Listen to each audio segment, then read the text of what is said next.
এনসিপির কথাই ধরেন, আপনারা রাজনৈতিক দল হিসেবে বলছেন কারণ হয়তো সরকার পক্ষ থেকে বলা হচ্ছে রাজনৈতিক দল, কিন্তু আমি এখন পর্যন্ত কোথাও কারো কাছ থেকে শুনিনি বা কোথাও দেখিনি তাদের কোনো গঠনতন্ত্র। একটা গঠনতন্ত্র ছাড়া রাজনৈতিক দল কি করে হয় এটা আমার কাছে অ্যাটলিস্ট পরিষ্কার না।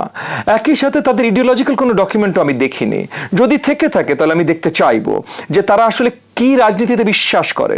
যেমন মনে করেন আমার বিজ্ঞ সমালোচক উনি যে দলের সাথে আছেন তাদের আজ থেকে মানে 40 বছর অধিক হয়ে গেছে, তারা লিখিত গঠনতন্ত্র এবং ঘোষণাপত্র মানে তাদের ইডিওলজি পরিষ্কার করেছেন।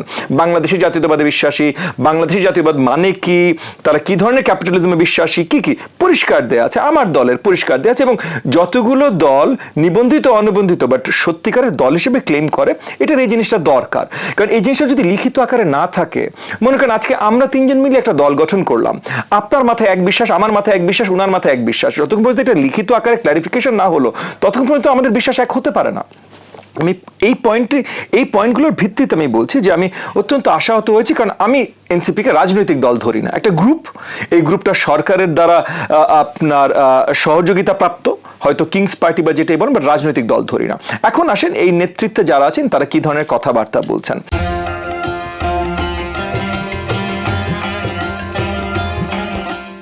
প্রথমত তারা আশানুরূপ কথাবার্তা অনেক আগে থেকেই বলা ছেড়ে দিয়েছেন।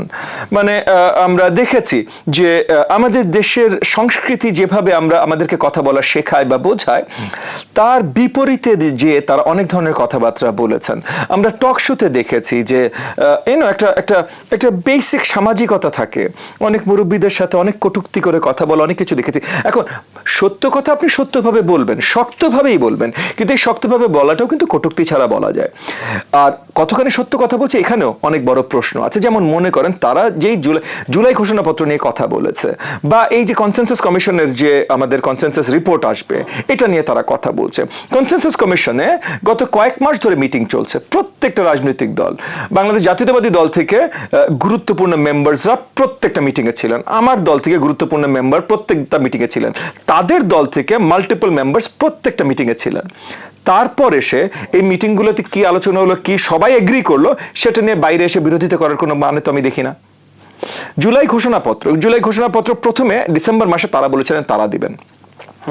এখন জিনিসটা হলো যে যেই মুহূর্তে আপনি বলেন যে কোনো একটা ঘোষণাপত্র দিবেন, তার মানে আপনি মালিকানা ক্লেম করছেন। এটা মালিকানা তো আপনার না ভাই।